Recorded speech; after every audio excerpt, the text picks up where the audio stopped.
అందరికీ నమస్కారం.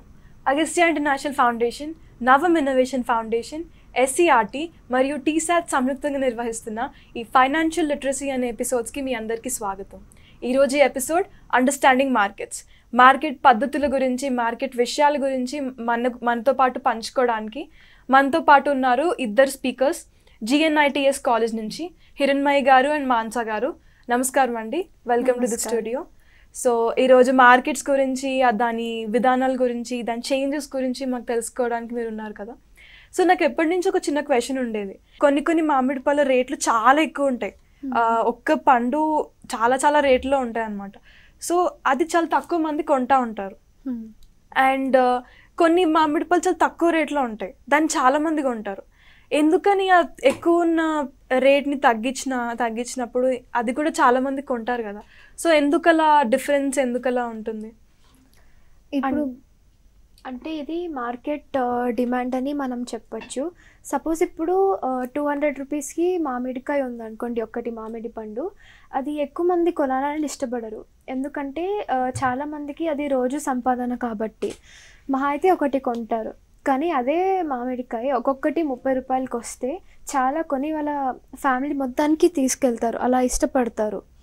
సో ఇది డిమాండ్ బట్టి అని అర్థం చేసుకో. సో మీరు ఇచ్చిన ఆన్సర్ నేను చూస్తే అందులో సప్లై అని, డిమాండ్ అని చెప్పి మీరు పదాలు వాడినట్టు నేను గమనించాను. అసలు ఈ సప్లై, డిమాండ్ ఇవన్నీ ఏంటి అండ్ మార్కెట్ని ఎలా ఇన్ఫ్లుయెన్స్ చేస్తున్నాయి? సో నేను ఒక పాపులర్ ఎగ్జాంపుల్ వాడతాను. ఎప్పుడు పడితే అప్పుడు మనకి టొమాటోస్ కానీ ఉల్లిపాయలు కానీ ప్రైస్ తగ్గుతూ ఉంటుంది.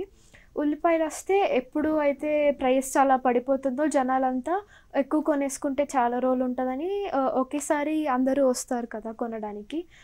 టొమాటోస్తో కూడా మనము అదే చూడొచ్చు. సో ఇప్పుడు ఎక్కువ మంది కొనడానికి ఇష్టపడుతున్నారంటే అప్పుడు ప్రైస్ తక్కువ ఉంది కాబట్టి డిమాండ్ కూడా తక్కువ ఉన్నట్టు అర్థం చేసుకోవచ్చు. సపోజ్ ఇప్పుడు ప్రైస్ పెరిగితే గనక ఎక్కువ మంది కొనాలని అనుకోరు కదా. చాలామంది ఏమో ప్రైస్ తగ్గినప్పుడు చూసుకుందాంలే అలా అనుకుంటారు. సో డిమాండ్ అండ్ సప్లై అంటే ఇవి అన్నమాట. ఇప్పుడు జనరల్లీ ఎప్పుడైనా మనం అబ్జర్వ్ చేసింది ఏంటంటే, ఎప్పుడైతే మనకి ప్రైస్ బాగా పెరుగుతుందో ఆ వస్తువుకి డిమాండ్ మనకి తగ్గుతుంది. ఇప్పుడు మీరు అన్నట్టు మామిడికాయలు చూస్తే, మామిడికాయలు ఒకవేళ 200 రూపీస్కి అమ్మితే 200 రూపీస్కి అమ్మే టైం ఉంటుంది, 150 రూపీస్కి అమ్మే టైం ఉంటుంది. 200 రూపీస్కి అమ్మినప్పుడు డిమాండ్ తగ్గుతుంది, అందరూ దాన్ని కొనడానికి ఇష్టపడరు.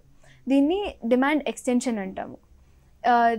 ఎప్పుడైతే మనకి ప్రైస్ తగ్గుతుందో 150కి వచ్చినప్పుడు మామిడి పళ్ళకి డిమాండ్ పెరుగుతుంది. దీన్ని డిమాండ్ ఎక్స్టెన్షన్ అంటాము. ఎప్పుడైతే మనకి ప్రైస్ 200 రూపీస్కి వచ్చి మనకి ప్రైస్ పెరిగినప్పుడు డిమాండ్ తగ్గుతుందో దాన్ని ప్రైస్ కంట్రాక్షన్ అంటాము. ఇది మనము ఈ డిమాండ్ గ్రాఫ్లో చూడొచ్చు. ఎప్పుడైతే మనకి ప్రైస్ తక్కువ, క్వాంటిటీ ఎక్కువ ఉందో దాన్ని డిమాండ్ ఎక్స్టెన్షన్ అంటాము. ఎప్పుడైతే మనకి ప్రైస్ ఎక్కువ, క్వాంటిటీ తక్కువ ఉంటుందో దాన్ని డిమాండ్ కంట్రాక్షన్ అంటాము. సో ఇప్పుడు మనం ఏది కొనాలన్నా అది రావాల్సింది ఫార్మర్స్ నుంచే కదా, చిన్న హోల్సేల్ మార్కెట్స్ నుంచే కదా.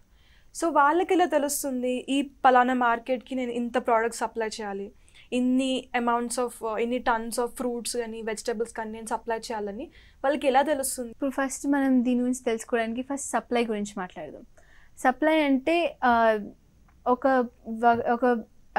కంపెనీ కానీ ఒక ప్రొడ్యూసర్ ఎంతవరకు వాళ్ళు ఇవ్వగలరు అని. ఇప్పుడు సప్లైలో ఇందాక మనం డిమాండ్ ఎక్స్టెన్షన్, డిమాండ్ కంట్రాక్షన్ గురించి ఎట్లా మాట్లాడామో సప్లై కూడా అట్లానే ఉంటుంది. కాకపోతే ఏంటంటే సప్లై డిమాండ్కి కంప్లీట్గా ఆపోజిట్. ఇప్పుడు ప్రైస్ పెరిగిందనుకో సప్లై కూడా పెరుగుతుంది. ఎందుకంటే ఇప్పుడు మనం ప్రొడ్యూసర్ అనుకోండి, ప్రైస్ ఎప్పుడైతే పెరుగుతుందో మనం కూడా అప్పుడు ఎక్కువగా సప్లై చేద్దామని అనుకుంటాము. సో ప్రైస్ ఎప్పుడు ఎక్కువ ఉంటుందో సప్లై కూడా అప్పుడు ఎక్కువ ఉంటుంది. ఇలానే ప్రైస్ ఎప్పుడు తక్కువ ఉంటుందో సప్లై కూడా అప్పుడు తక్కువ ఉంటుంది. ఇప్పుడు దీన్ని సప్లై గ్రాఫ్లో చూద్దాము. ఎప్పుడైతే క్వాంటిటీ తక్కువ, ప్రైస్ కూడా తక్కువ ఉంటుందో దీన్ని సప్లై కంట్రాక్షన్ అంటాము. ప్రైస్ ఎక్కువ, క్వాంటిటీ కూడా ఎక్కువ ఉంటే దాన్ని సప్లై ఎక్స్టెన్షన్ అంటాము. సో నేను ఒకటి ఎగ్జాంపుల్ ఇస్తాను దీనికి. ఇందాక మనం మామిడి పళ్ళు గురించి మాట్లాడుకున్నాం కదా. సో ఇప్పుడు మార్కెట్లో ఒక్క మామిడికాయ 200 రూపాయలు ఉంటే రైతులు ఏమనుకుంటారు, ఎక్కువ ప్రైస్ ఉంది కాబట్టి నేను ఎక్కువ మామిడికాయలు తెస్తే నాకు ఇంకా ఎక్కువ డబ్బులు వస్తాయి అనేసి అదే అనుకుంటారు. సో దానివల్ల మనం చెప్పొచ్చు సప్లై కూడా పెరుగుతుంది ప్రైస్ పెరుగుతుంటే. అదే మామిడికాయ ఒక 50 రూపాయలు ఉంటే ఇప్పుడు నా కష్టార్జితం అంతా అందులో పెట్టి డబ్బులు పెట్టి ఫ్యాక్టర్స్ ఆఫ్ ప్రొడక్షన్ ఇందాక మాట్లాడుకున్నాం కదా, అవన్నీ పెట్టి మామిడికాయలు పండించి అమ్మితే ఇంత తక్కువ ధరకి వెళ్తుంది కాబట్టి నాకేమీ లాభం రాదు, కాబట్టి నేనేమి ఎక్కువ మామిడికాయలు తీసుకెళ్ళను అని అనుకుంటారు. సో ఇప్పుడు ప్రైస్ తగ్గింది కాబట్టి సప్లై కూడా తగ్గింది అని మనం చెప్పొచ్చు. సో మీరు చెప్పినట్టు కొన్ని మామిడికాయల రేట్స్ చాలా ఎక్కువ ఉంటాయి, ప్రైసెస్ చాలా ఎక్కువ ఉంటాయి అన్నమాట. సో ఒక ఫార్మర్ ప్రైస్ ఎక్కువ ఉందని అతనికి తెలుసు, అండ్ ప్రైస్ ఎక్కువ పెడితే చాలామంది కొనరని కూడా విషయం కూడా అతనికి తెలుసు. కానీ అది దృష్టిలో పెట్టుకొని ఎక్కువ మామిడికాయలు పంపించకుండా కొన్నే పంపించి మిగతావన్నీ దాచుకొని ఫ్యూచర్కి యూజ్ చేసుకుని అలా సేవ్ చేసుకుంటే మంచిదేమో కదా. అవునవును, అలా కూడా చేస్తారు. అంటే మామిడికాయలే కాదు, ఉల్లిపాయలు కూడా ఇలానే చేస్తారు. ఇది ఇంకోటి వచ్చేసి ఇది లా ఆఫ్ ఈక్విలిబ్రియం అని ఉంది. అంటే ఇప్పుడు బేసికలీ ఇప్పుడు మనం కొనేవాళ్ళు అమ్మేవాళ్ళు ఒక ప్రైస్కి ఒక మధ్యలో ఒకటి అగ్రిమెంట్ ఉండాలి. అంటే ఈ ప్రైస్ మరీ ఎక్కువ ఈ ప్రైస్ మరీ తక్కువ అని ఇద్దరి మధ్యన గొడవలు ఉండకూడదు. సపోజ్ ఇందాక మామిడికాయల గురించి మాట్లాడుతుంటే 200 అంటే మనము కొనేవాళ్ళు కొనలేరు, ఎందుకంటే అది చాలా ఎక్కువ పెట్టి కొనాల్సి వస్తుంది కాబట్టి. మరి 50 రూపాయలు అంటే అమ్మే రైతులకి ఏ మంచి లాభం రాదు. సో వీళ్ళిద్దరూ మాట్లాడుకుని ఒక మధ్యలో ఒక 100 రూపీస్ కానీ 150 రూపీస్ కానీ అలాగా బ్యాలెన్స్ చేసుకుంటారు. ఇది ఎలా ఊహించుకోవచ్చు అంటే చిన్నప్పుడు మనము పార్క్స్లో సీసా అలా ఆడేవాళ్ళం కదా. సో ఇద్దరు మధ్యన అగ్రిమెంట్ ఉంటేనే లైక్ పైకి కిందకి వెళ్తా బ్యాలెన్స్లో ఉంటుంది కదా. సో ఈక్విలిబ్రియం అంటే సెల్లర్స్కి బయర్స్కి మధ్యన ఒక బ్యాలెన్స్ లాగా ఉండాలన్నమాట. ఇద్దరు ఒక ప్రైస్ మీద అగ్రీ చేస్తే ఏ గొడవలు లేకుండా ఇద్దరు పార్టీస్ హ్యాపీగా కొనుక్కుంటారు ఏం కావాలంటే అవి. ఓకే, సో మార్కెట్లో ప్రొడక్షన్ ఇవ్వాలన్నా ఏమైనా అమ్మాలన్నా ఇన్ని ఫ్యాక్టర్స్ ఉన్నాయి, సప్లై డిమాండ్ ఇవన్నీ చూసుకొని మనం చేయాలి కదా. సో ఇన్ని మారుతున్నప్పుడు మనకు రైట్ టైం కరెక్ట్ టైం ఎప్పుడు తెలుస్తుంది, ఈ టైంలోనే నేను ఇంత ప్రొడ్యూస్ చేయాలి, ఈ టైంలోనే నేను ఇంత సప్లై చేయాలని చెప్పి రైతుకి ఎలా తెలుస్తుంది? అంటే మనం ఇందాక చెప్పాం కదా, దాన్ని బట్టి ఇది కూడా ట్రెండ్. సపోజ్ ఇప్పుడు మామిడికాయల సీజన్ కాబట్టి ట్రెండ్ ఎక్కువ ఉంటుంది, జనాలు కూడా మళ్ళీ రావు కదా నాకు మామిడికాయలు తినాలని అనిపిస్తుంది. సో రైతు కూడా ఎక్కువ పండిస్తాడు. సో మామిడికాయల సీజన్ మళ్ళీ వేరే సీజన్లో రావు కాబట్టి జనాలు అది పెట్టడానికి ఇష్టపడతారు. So trend, fashion and advertising కూడా. సో బేసిక్లీ వేరే వాళ్ళు వచ్చి ఇక్కడ ఈ స్టాల్లో నేను మామిడికాయలు కొన్నాను చాలా తీయగా బాగున్నాయంటే వేరే వాళ్ళు కూడా వెళ్ళడానికి ఇష్టపడతారు. ఇలాంటివి డిమాండ్కి ఎఫెక్ట్ అయ్యే ఫ్యాక్టర్స్ చాలా ఉంటాయి. తిను ట్రెండ్స్ చెప్పినట్టు ఇంకా ఇన్కమ్ ఉంటుంది, ఇన్కమ్ కూడా ఉంటుంది. ఇప్పుడు ఎంత ఇన్కమ్ ఎక్కువ ఉంటే అంత ఇవ్వగలరు, అంటే వాళ్ళ దగ్గర ఎంత డబ్బులు ఎక్కువ ఉంటే వాళ్ళు అంత కొనగలరు. వాళ్ళు ఎంత కొంటే డిమాండ్ అంత పెరుగుతుంది. తక్కువ ఇన్కమ్ ఉంటే తక్కువ కొంటారు, డిమాండ్ అంత తగ్గుతుంది. ఇట్లా ఇంకా ఫ్యాక్టర్స్ ఏముంటాయంటే కొంచెం అడ్వర్టైజింగ్. ఇప్పుడు బాగా యాడ్స్ ఎక్కువ చూస్తే మీరు ఒకవేళ ఇప్పుడు నేనే ఒక పెన్ కానీ ఒక టైప్ ఆఫ్ ఫుడ్ కానీ నేను యాడ్స్లో ఎక్కువ చూస్తే నాకు అది కావాలి అని అనిపిస్తుంది, అందరికీ అట్లనే అనిపిస్తుంది. సో అడ్వర్టైజింగ్ ఎప్పుడైతే పెరుగుతుందో డిమాండ్ కూడా అప్పుడే ఎక్కువ పెరుగుతుంది. అట్లనే ఒకవేళ అది ఎక్కువ మందికి తెలియదు అనుకో, అలా డిమాండ్ కూడా అట్లనే తగ్గుతుంది. సో నాకు ఇప్పటి వరకు తెలిసింది ఒకటే, ఒక ప్రైస్ అనేది కొనేవారు అంటే కన్జ్యూమర్స్ డిసైడ్ చేయాలి, ఆర్ ప్రొడ్యూసర్స్ ఎవరైతే ఆ ప్రొడక్షన్ చేస్తున్నారో ఎవరైతే అమ్ముతున్నారో వారి బట్టి ఆ సప్లై డిమాండ్ ఉంటుంది, ఆ కన్జ్యూమర్స్ బట్టి సప్లై డిమాండ్ అని ఉంటుంది. సో ఇప్పుడు ఇవి కాకుండా మీరు కొన్ని ఫ్యాక్టర్స్ చెప్పారు కదా డిమాండ్ అండ్ సప్లైని ఇన్ఫ్లుయెన్స్ ప్రభావితం చేసేది. సో అవి ఒకసారి మళ్ళీ ఒక డీటెయిల్గా చెప్పగలుగుతారా? అంటే ఇవి కాకుండా ఇంకొన్ని కూడా ఉన్నాయి, నేను వాటి గురించి చెప్తాను. So basically first substitute goods అని. సపోజ్ ఇప్పుడు వడ్ల ధర 50 రూపాయల కన్నా ఎక్కువ పెరిగింది అనుకోండి, చాలామంది అవి కొనడానికి ఇష్టపడరు. ఎందుకంటే సడన్గా ప్రైస్ పెరిగింది, ఇంట్లో ఖర్చులు ఎక్కువైపోతాయని. అలాంటప్పుడు బాజ్రా ఇప్పుడు ప్రైస్ అది తగ్గకపోయినా అలానే ఉంది కాబట్టి అది కొనడానికి ఇష్టపడతారు, ఎందుకంటే అది పెరగలేదు కాబట్టి. ఓకే. వాళ్ళు రోజు తినే ధాన్యం కానీ లేకపోతే వడ్లు కానీ అవి ఎక్కువ అయిపోయాయి కాబట్టి వేరే దాన్ని ఆల్టర్నేటివ్ చూసుకుంటున్నారనమాట. దాన్ని మనం సబ్స్టిట్యూట్ గూడ్స్ అంటున్నాం. అంటే మనం రోజు వాడేది ప్రైస్ ఎక్కువ అయిపోయింది కాబట్టి దాని బదులు ఇంకోటి వాడాలని అనుకుంటున్నాము. ఇంకోటి వచ్చేసి కాంప్లిమెంటరీ గూడ్స్. అంటే సపోజ్ ఇప్పుడు ఇందాక రైతు ఎగ్జాంపుల్ లాస్ట్ మాడ్యూల్లో చూసాం కదా. సో అప్పుడు ఏమైంది, ట్రాక్టర్స్ కూడా వాడుతున్నారు యాజ్ అ క్యాపిటల్ కదా ఫీల్డ్లో. ఇప్పుడు ఆ ట్రాక్టర్ జస్ట్ కొంటే సరిపోదు, దానికి డీజిల్ కూడా వాడాలి కదా మనము. సపోజ్ ఆ ట్రాక్టర్ ప్రైస్ సడన్గా 5 lakhs నుంచి 7 lakhsకి పెంచారనుకోండి, తక్కువ ఫార్మర్స్ కొంటారు, ఎందుకంటే ఎక్స్ట్రా 2 lakhs ఎక్కడి నుంచి తేవాలి కదా వాళ్ళు. అలాంటప్పుడు ఎక్కువ ట్రాక్టర్స్ వాడట్లే కాబట్టి అప్పుడు డీజిల్ వాల్యూ కూడా కొంచెం తగ్గుతుంది, ఎందుకంటే డీజిల్ కూడా ఆబ్వియస్లీ ఎక్కువ పర్చేస్ చేయరు, ఎందుకంటే ఎక్కువ ట్రాక్టర్స్ లేవు కాబట్టి. సో ఒక ప్రోడక్ట్ వాల్యూ వల్ల ఇంకో ప్రోడక్ట్ వాల్యూ పెరగడమైనా తగ్గడమైనా ఉంటే దాన్ని మనం కాంప్లిమెంటరీ గూడ్స్ అంటాం. నెక్స్ట్ ఇంకో ఫ్యాక్టర్ వచ్చేసి పాపులేషన్ సైజ్. సో ఇది నేను ఒక ఎగ్జాంపుల్ వాడి చెప్తాను. సడన్గా మన విలేజ్కి ఒక 50 ఫ్యామిలీస్ వచ్చి సెటిల్ అయ్యాయి. సో వాళ్ళకి ఎక్కువ ఫుడ్, ఎక్కువ క్లోత్స్, ఇంకా ఎక్కువ నెసెసిటీస్ ఇవన్నీ సప్లై చేయాలి కదా మనము. సో ఆబ్వియస్లీ ఆ పర్టికులర్ ప్రోడక్ట్స్కి డిమాండ్ పెరుగుతుంది. సో ఎందుకంటే పొటెన్షియల్గా వాళ్ళు కూడా బయర్స్ కదా.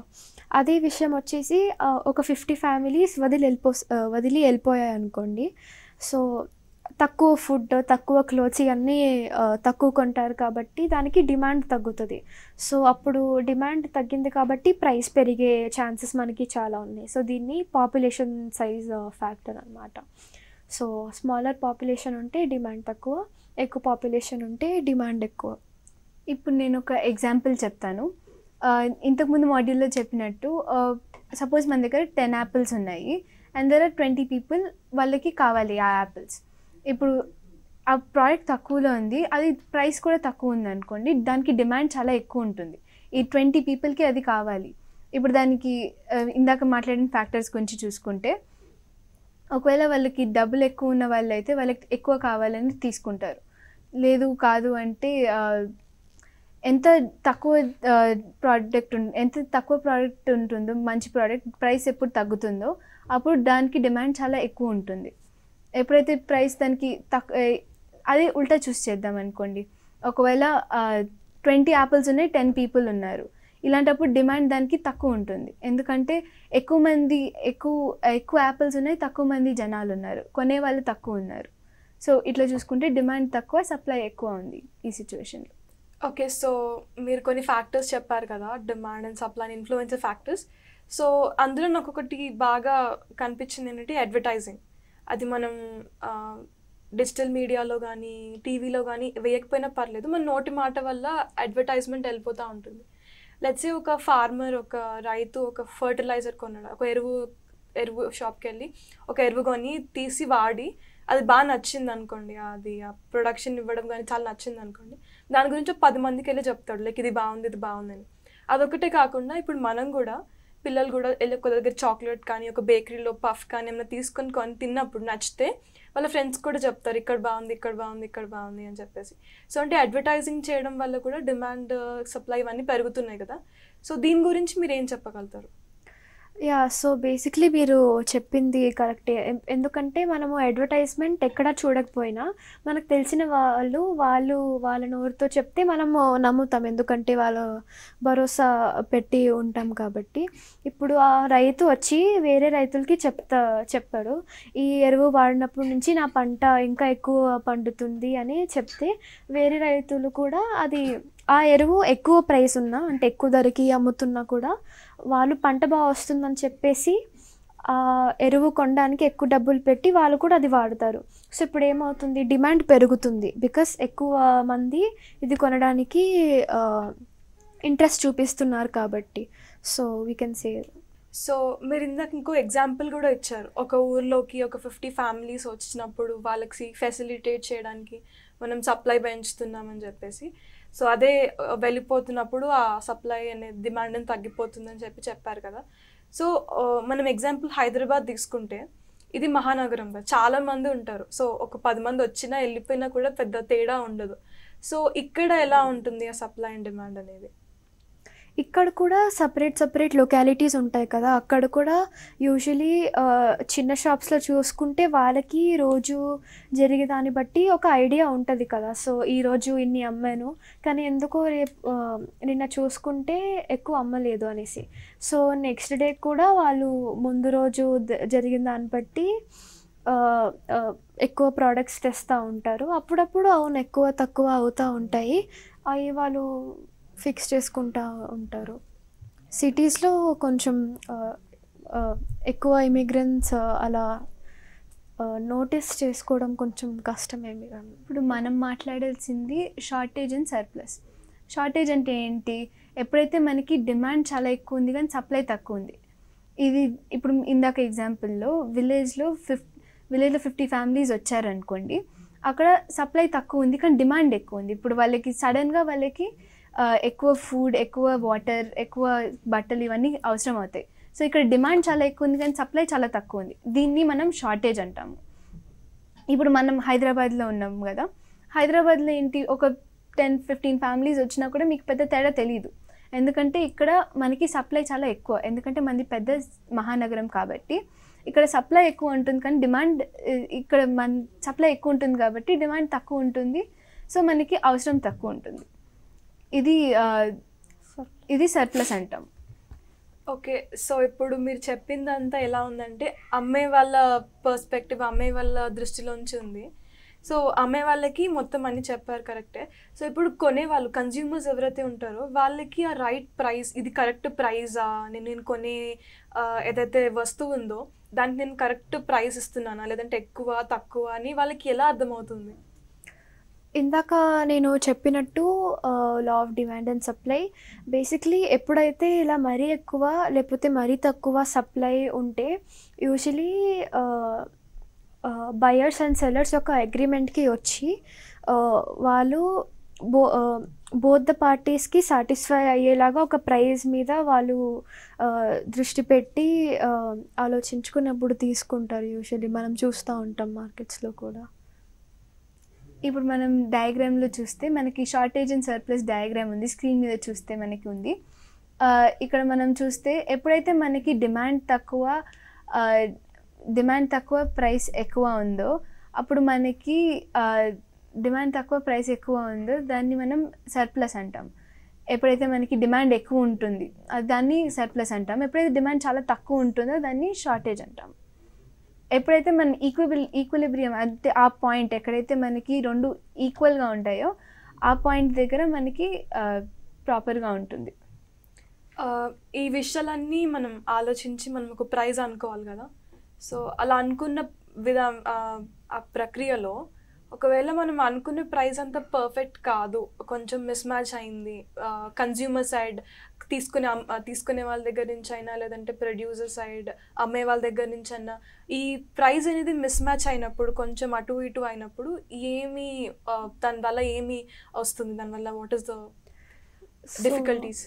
సో వాళ్ళు ఇద్దరు బయర్స్ అండ్ సెల్లర్స్ మధ్య డిస్ప్యూట్ ఉంటే అది మనం మార్కెట్ ఫెయిల్యూర్ అని చెప్పగలము. సో మార్కెట్ ఫెయిల్యూర్ యూజువల్గా ఎప్పుడు వస్తుందంటే అమ్మేవాళ్ళు ప్రైస్ తగ్గించము అనేటప్పుడు, లేకపోతే కొనేవాళ్ళు ఇది మరీ ఎక్కువ ఉంది, మా గురించి కూడా ఆలోచించి కొంచెం తగ్గించండి అని అలా అన్నప్పుడు కొంచెం డిస్ప్యూట్స్ అవుతూ ఉంటాయి. ఇప్పుడు మార్కెట్ ఫెయిల్యూర్ అని చెప్పొచ్చు, ఎందుకంటే both of their needs are not satisfied అని చెప్పొచ్చు. అంటే వాళ్ళకి కావాల్సిన ప్రోడక్ట్స్ వాళ్ళు కొనలేకపోతున్నారు అండ్ వీళ్ళు కూడా అమ్మలేకపోతున్నారు, అండ్ దీనికి నెగటివ్ సైడ్ ఎఫెక్ట్స్ కూడా ఉంటాయి. ఎప్పుడైతే మనకి మనం అనుకున్నది సప్లై అండ్ డిమాండ్ ఎప్పుడైతే కరెక్ట్గా మీట్ అవ్వట్లేదో, కరెక్ట్ ఇందాక చూసినట్టు గ్రాఫ్లో ఈక్విలిబ్రియంలో లేదో అప్పుడప్పుడు మార్కెట్ ఫెయిల్యూర్ జరగచ్చు. ఎప్పుడైతే ఇప్పుడు జనరల్గా మనకి నెగిటివ్ ఎఫెక్ట్స్ ఎట్లా పొల్యూషన్స్ కానీ ఎప్పుడైనా న్యాచురల్ డిజాస్టర్స్ కానీ ఇట్లాంటివి జరిగినప్పుడు మనకి మార్కెట్ ఫెయిలియర్ జరుగుతుంది. యూజువల్గా పాజిటివ్ ఎఫెక్ట్స్ లైక్ వ్యాక్సినేషన్స్ ఇట్లాంటివన్నీ జరిగినప్పుడు అది మార్కెట్ ఫెయిలియర్ కొంచెం బెటర్ అయ్యి మార్కెట్ మళ్ళీ నార్మల్కి వస్తుంది. ఒకవేళ ఈ ప్రాసెస్లో అమ్మేదాన్ని బట్టి కొనేదాన్ని బట్టి ఉండే ప్రాసెస్లో ధర తక్కువ ఉంటుంటే, ఒకవేళ కన్జ్యూమర్కి చాలా తక్కువ ప్రైస్కి ఒక గుడ్ అందుబాటులో ఉంటుంటే అసలు ఏమవుతుంది అలా ఉంటే? ఇప్పుడు అంత తక్కువ ధరలో ఉంటే అందరూ ఒకటేసారి రావచ్చు. అప్పుడు డిమాండ్ చాలా ఎక్కువ ఉంటుంది కానీ ప్రైస్ చాలా తక్కువ ఉండడం, డిమాండ్ చాలా ఎక్కువ ఉంటుంది కానీ సప్లై చాలా తక్కువ ఉండడంతో మనకి దొరకవు. ఉన్నవన్నీ అయిపోవడం వల్ల మార్కెట్ ఫెయిల్ అయిపోతుంది. ఇప్పుడు మనకి మార్కెట్లో డీమెరిట్ గూడ్స్ అని మెరిట్ గూడ్స్ అని ఉంటాయి. ఇప్పుడు జనరల్గా డీమెరిట్ గూడ్స్ అంటే మనకి నెగటివ్ సైడ్ ఎఫెక్ట్స్ వచ్చేవి, ఎక్స్టర్నల్ ఫోర్సెస్ విత్ మనకి నెగిటివ్గా ఎఫెక్ట్ అవుతుంది మన లైఫ్ కానీ మార్కెట్ కానీ ఏదైతే ఎప్పుడైతే మనకి నెగిటివ్గా అవుతుందో దాన్ని డీమెరిట్ గూడ్స్ అంటారు. అండ్ ఎప్పుడైతే మనకి మంచిది జరుగుతుందో లైక్ వ్యాక్సినేషన్ తీసుకోండి, వ్యాక్సినేషన్ వల్ల మార్కెట్ మళ్ళీ నార్మల్కి వచ్చింది, అది ఇలాంటివన్నీ మెరిట్ గూడ్స్ అంటారు. ఓకే, సో ఒక విషయం, ఒక గూడ్ మనం కొనాలన్నా అమ్మాలన్నా మార్కెట్ అనేది చాలా ఇంపార్టెంట్ ప్లేస్ కదా. సో ఇందాక మీరు మార్కెట్ ఫెయిల్యూర్ గురించి మాట్లాడారు కదా, సో దాని గురించి ఇంకేమన్నా విషయాలు చెప్పగలుగుతారా? సో మనకి మార్కెట్ ప్లేస్లో వీ హ్యావ్ సమ్ బెనిఫిట్స్. అంటే మన ప్రైవేట్ బెనిఫిట్ అయినా సోషల్ బెనిఫిట్ అయినా. ప్రైవేట్ బెనిఫిట్కి ఎగ్జాంపుల్ ఏమని చెప్పొచ్చు, మనము చదువుకుంటున్నాం, ఆ చదువు మనము సంపాదించడానికి మన కోసమే వాడుకుంటున్నాం, దానిని మనం ప్రైవేట్ బెనిఫిట్ అని చెప్పొచ్చు. సోషల్ బెనిఫిట్ ఏంటి, we can say that external benefit and private benefit కలిపితే we can say social benefit. ఇప్పుడు ఎక్స్టర్నల్ బెనిఫిట్ అంటే మన విలేజ్కి మంచి జరగడం, ప్రైవేట్ బెనిఫిట్ ఏంటి, ఇప్పుడు మనకి మంచి ఎడ్యుకేషన్ ఉండడం. సో మన ఎడ్యుకేషన్ని వాడుకుని మన విలేజ్కి మంచి చేస్తే we can say that అది సోషల్ బెనిఫిట్, ఎందుకంటే అది అందరికీ బెనిఫిట్ అవుతుంది కాబట్టి. సో ఒక ప్రోడక్ట్ అనేది కన్జ్యూమర్ కొనే వాళ్ళకి సరిగ్గా రీచ్ అవ్వకపోయినా, లేదంటే అమ్మే వాళ్ళకి మంచి ధర, వాళ్ళు పెట్టుబడి పెట్టిన దానికంటే మంచిగా వచ్చే ధర రాకపోయినా దాని మార్కెట్ ఫెయిల్యూర్ అంటారు కదా. సో దీన్ని మీరు ఎలా సపోర్ట్ చేస్తారు?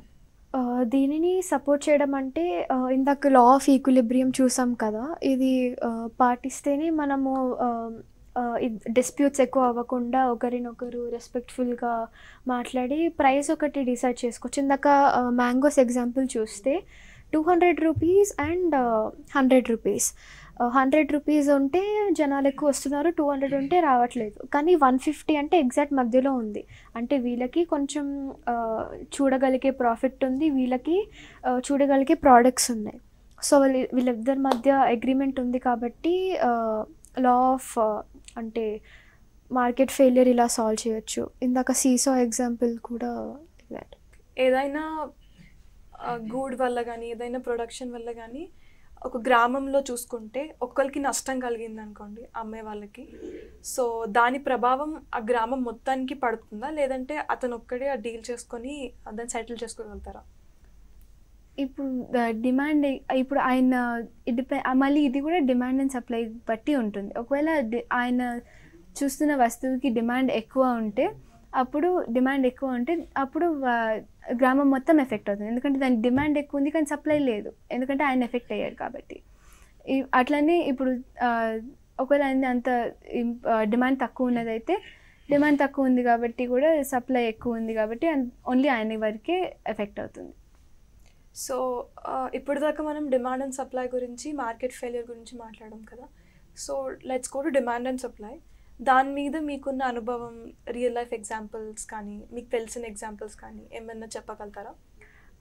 నేను ఒకటి చెప్పాలనుకుంటున్నాను. సో బేసికలీ మనకి డిమాండ్ అండ్ సప్లై జరిగే ట్రెండ్స్ బట్టి కూడా చాలా ఎఫెక్ట్ అవుతూ ఉంటుంది కదా.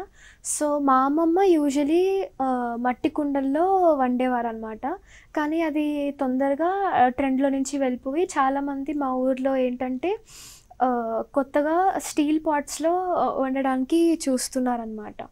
సో అక్కడ చూస్తున్నప్పుడు 300 రూపీస్ ప్రైస్కి అందరూ కొనుక్కొని అది వాడుతున్నారు. ఇప్పుడు ట్రెండ్ ఉంది కాబట్టి ఆ స్టీల్ పాట్స్కి డిమాండ్ కూడా పెరుగుతుంది. సో డిమాండ్ ప్రైస్ కూడా వాళ్ళు ట్రెండ్లో ఉంది కాబట్టి ఎంతైనా వాళ్ళు పెంచవచ్చు. ఎందుకంటే ట్రెండ్లో ఉంది కాబట్టి జనాలు కొనడానికి ఇష్టపడతారు అన్నట్టు. సో మార్కెట్ ఫెయిల్యూర్కి ఏమన్నా ఎగ్జాంపుల్ కానీ లేకపోతే మీరు చూసిన ఎక్స్పీరియన్సెస్ కానీ మనం డైలీ చూసే ఎక్స్పీరియన్స్ కానీ పిల్లలకి అర్థమయ్యే విధంగా ఏమన్నా మీరు చెప్పగలుగుతారా? ఇప్పుడు మనందరికీ తెలుసు ఉల్లిపాయలు టొమాటోలు ఎక్కువ అప్పుడప్పుడు ప్రైసులు బాగా పెరుగుతూ ఉంటాయి. ఎప్పుడైతే ప్రైస్ బాగా పెరుగుతుందో అప్పుడు ఆ బాగా పెరిగి ఎవరు కొనలేదనుకో, అవి పాడైపోయే లోపల ఎవరు కొనకపోతే అప్పుడు మార్కెట్ ఫెయిల్ అయినట్టు. అక్కడ ఎవరు కొనట్లేదు కానీ చాలా ప్రోడక్ట్స్ మాత్రం ఉన్నాయి. దీన్ని మార్కెట్ ఫెయిల్యూర్ అంటారు. ఇది ఈజీగా అర్థం చేసుకునేటట్టు మార్కెట్ ఫెయిల్యూర్.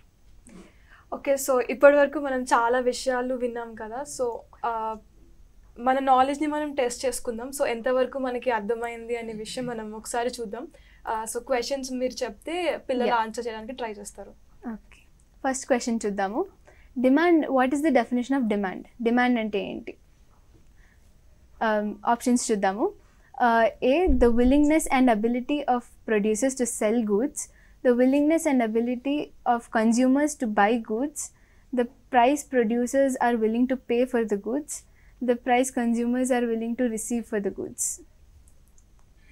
ఓకే, సో నేనేమనుకుంటున్నా అంటే the willingness and ability of consumers to buy goods అనుకుంటున్నాను. చూద్దాం ఆన్సర్. కరెక్ట్గా గెస్ చేశారు మీరు. నెక్స్ట్ క్వశ్చన్ చూద్దాం తొందరగా. So what happens when there is a shortage of good? So ఏదైనా సప్లై తక్కువ ఉంటే ఏం ఉంటుందో చూద్దాం. సో ఆప్షన్స్ వచ్చేసి supply is more than demand, అంటే సప్లై డిమాండ్ కన్నా ఎక్కువ ఉన్నప్పుడు. Price increase. Option C supply ఇంకా డిమాండ్ ఒకేలా ఉన్నప్పుడు. లేకపోతే ఆప్షన్ డి డిమాండ్ సప్లై కన్నా ఎక్కువ ఉన్నప్పుడు. So what happens when there is a shortage of good? So నాకు తెలిసి నేను ఆప్షన్ నెంబర్ 4 అనుకుంటున్నాను. Demand is more than supply. కరెక్ట్గా చెప్పారు. ఎప్పుడైతే మనకి ప్రైస్ తక్కువ సప్లై ఎక్కువ ఉంటుందో అప్పుడు డిమాండ్ ఎక్కువ ఉంటుంది. What is surplus? A, when the demand is greater than the supply. B, when the supply is greater than the demand. C, when the prices are very high. So surplus పేర్లోనే ఉంది, surplus అంటే ఉన్నదానికంటే ఎక్కువ. So నాకు తెలిసి option when supply is greater than demand అని అనుకుంటున్నాను. Correct answer చెప్పారు మీరు. నెక్స్ట్ క్వశ్చన్ చూద్దాం. సో ఇక్కడ వచ్చేసి మనము స్లైడ్లో పొల్యూషన్ చూస్తున్నాము. ఇది ఒక డిమెరిట్ గుడ్, అంటే ఎక్కువ సప్లై కావాలంటే మనము ఎక్కువ ప్రొడక్షన్ చూస్తాం కదా. సో అలాంటప్పుడు ఫ్యాక్టరీస్లో వేర్ అంటే ఇక్కడ ప్రొడక్షన్ అవుతుందో అక్కడ ఎక్కువ పవర్ అండ్ ఎనర్జీ యూజ్ చేస్తారు కాబట్టి ఎయిర్లోకి చాలా పొల్యూషన్ రిలీజ్ అవుతుంది. సో వీ కెన్ సే ఇది ఒక డిమెరిట్ గుడ్ అనేసి. సో ఇలాంటివి ఇంకా ఏమైనా డిమెరిట్ గూడ్స్ ఉన్నాయా మన మార్కెట్లో కానీ అట్లా? పొల్యూషన్ ఇప్పుడు మనకు తెలిసి పొల్యూషన్ చాలా ఎక్కువ. దెన్ ఇంకా we can say global warming also ఒక ఎఫెక్ట్. సో ఇక్కడ మనం స్లైడ్లో చూస్తున్నాము ఒక లైబ్రరీలో కూర్చుని చదువుకుంటున్నారు. ఇందాక చెప్పిన దాన్ని బట్టి ఇది మెరిట్ గుడ్ అనుకుంటున్నారా లేకపోతే డిమెరిట్ గుడ్ అనుకుంటున్నారా? సో లైబ్రరీలో కూర్చొని చదువుకుంటే మనకి దాని నాలెడ్జ్ వస్తుంది. సో అట్మాస్ఫియర్, ఫ్రెష్ ఎయిర్ వస్తుంది అండ్ చదవడం వల్ల మన బ్రెయిన్ ఎక్సర్సైజ్ అవుతుంది. సో నాకు తెలిసి అదొక మెరిట్ కూడా అనుకుంటున్నాను. ఎస్, మీరు చెప్పింది కరెక్ట్ ఆన్సర్. సో ఇంకా ఏమన్నా మెరిట్ గూడ్స్ మీరు ఎగ్జాంపుల్స్గా చెప్పగలుగుతారా? ఇందాక మాట్లాడినట్టు వ్యాక్సినేషన్స్ మనకి మెరిట్ కూడా, ఎందుకంటే అది మనకి బాగా హెల్ప్ చేసి ఇప్పుడు ఏదైతే మనకి బాగా హెల్ప్ చేసి మన లైఫ్కి పాజిటివ్ ఎఫెక్ట్స్ ఇస్తుందో అవన్నీ మెరిట్ గుడ్స్ అంటాము. లైక్ ఇవి which solve the demerits. Like planting trees, ఇప్పుడు మనం చెట్లు నాటితే కానీ మనకి పొల్యూషన్ తగ్గుతుంది. So it's a merit good. And then vaccinations, మనకి సిక్నెసెస్ అన్నీ తగ్గుతాయి కాబట్టి it is a demerit. It's a merit. Okay, so ఈ డిమెరిట్ ఏదైతే ఉందో అది మార్కెట్ సప్లై అండ్ డిమాండ్ని ఎలా ప్రభావితం చేస్తుంది? దానికి మార్కెట్కి అసలు ఎలా ఒక రిలేషన్షిప్ ఉంటుంది? సో డిమెరిట్ గుడ్ అనేది ఒక సైడ్ ఎఫెక్ట్. అంటే దాని మీద మార్కెట్ మీద ఉంటుంది. ఎందుకంటే మనకి ఎయిర్ క్వాలిటీ అంతా చాలా తగ్గిపోవడం వల్ల చాలామంది సిక్నెస్ అదంతా వస్తూ ఉంటుంది కదా. అండ్ ఆల్సో ఇప్పుడు జనరలీ ఏదైతే మనకి నెగిటివ్గా ఎఫెక్ట్ చేస్తుందో అది డిమెరిట్ అనుకున్నాం కదా. సో అట్లనే మార్కెట్ని కూడా నెగిటివ్గానే ఎఫెక్ట్ చేస్తుంది. ఇప్పుడు పొల్యూషన్ ఎక్కువ ఉంటే మనకి ఇప్పుడు మెషిన్స్ అవన్నీ మనం పొల్యూషన్ తగ్గించుకోవడానికి ట్రై చేస్తాం, కానీ మనం వాడే వస్తువులు, మనం వాడే మెషిన్స్ లైక్ ఫ్యాక్టరీస్లోని అన్ని మెషిన్స్ వల్ల మనకి పొల్యూషన్ అవుతుంది. సో ఎప్పుడైతే ఇలాంటివి ఎక్కువ ఉంటాయో, నెగిటివ్ సైడ్ ఎఫెక్ట్స్ ఎక్కువ ఉంటాయి, ఇలాంటివి డిమెరిట్స్.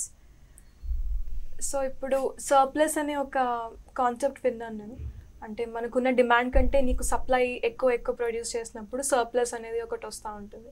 సో దాని గురించి మీరు ఏం చెప్పగలరా? అది మార్కెట్ని ఎలా ఇన్ఫ్లుయెన్స్ చేస్తుంది? అండ్ అది మెరిట్ కిందకి వస్తుందా, డిమెరిట్ కిందకి వస్తుందా? ఒకవేళ సర్ప్లస్ మార్కెట్లో ఉంటే అది కన్జ్యూమర్, కొన్న వాళ్ళకి, అమ్మిన వాళ్ళకి, ప్రొడ్యూసర్స్కి ఎలా అది ఎఫెక్ట్ చేస్తుందో మీరు చెప్పగలుగుతారా?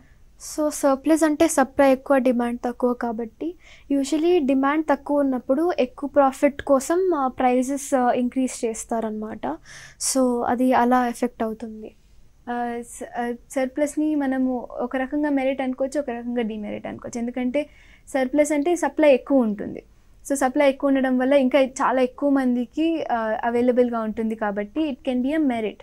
కానీ అట్ ద సేమ్ టైం ఒకవేళ ఎక్కువ సప్లై ఉండి చాలా తక్కువ డిమాండ్ ఉందనుకో, ఆ ప్రోడక్ట్ వేస్టేజ్కి అయిపోవచ్చు. అప్పుడు ఆ రకంగా అయితే దాన్ని డిమెరిట్ అని కూడా అనుకోవచ్చు. ఈ రకంగా depending on whether it is నెగిటివ్గా ఎఫెక్ట్ చేస్తుందో, పాజిటివ్గా ఎఫెక్ట్ చేస్తుందో, దాన్ని బట్టి మనము ఒక ప్రోడక్ట్ని మెరిట్ అనొచ్చు, డిమెరిట్ అనొచ్చు.